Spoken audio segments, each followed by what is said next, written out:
Alright, so you got an issue with one of your transport bands walking off to one side, and you're not really sure. You got your springs are good on your bolts, all your lock nuts are down, they seem to be holding tight.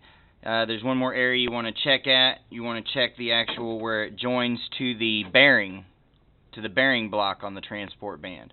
I'm going to go ahead and remove my rear guard and get it out of my way.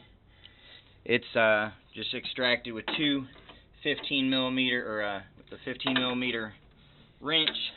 Just loosen the bolts, slide the guard up and off. Sorry. There we go. It's out of the way. Alright, not sure if you can tell. See if I can find something to help assist.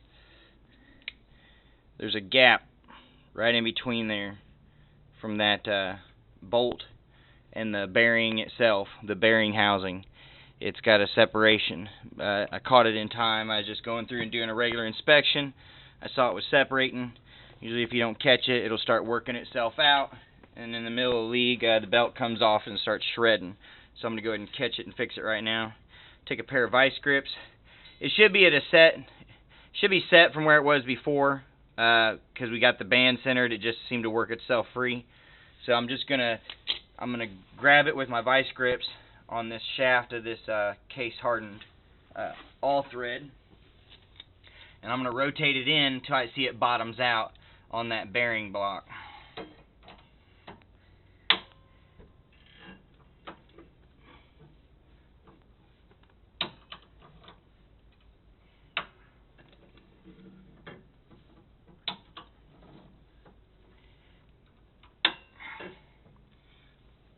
Alright, so it's bottomed out. It's not letting me turn it anymore. That means that it's hit the lock nut, nylon lock nut, has actually bottomed out on that bearing. Now I'm going to lock it in using a 17 millimeter wrench.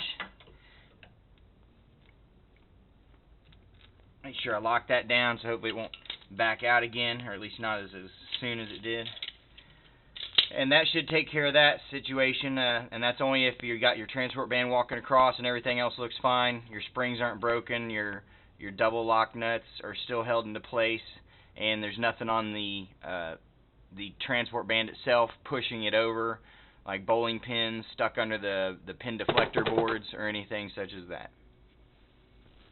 Now I'm going to put all my covers back on, and I am going to run it in diagnostic just to double check that it's not going to walk over from its original position, and that should get you back going on that instance.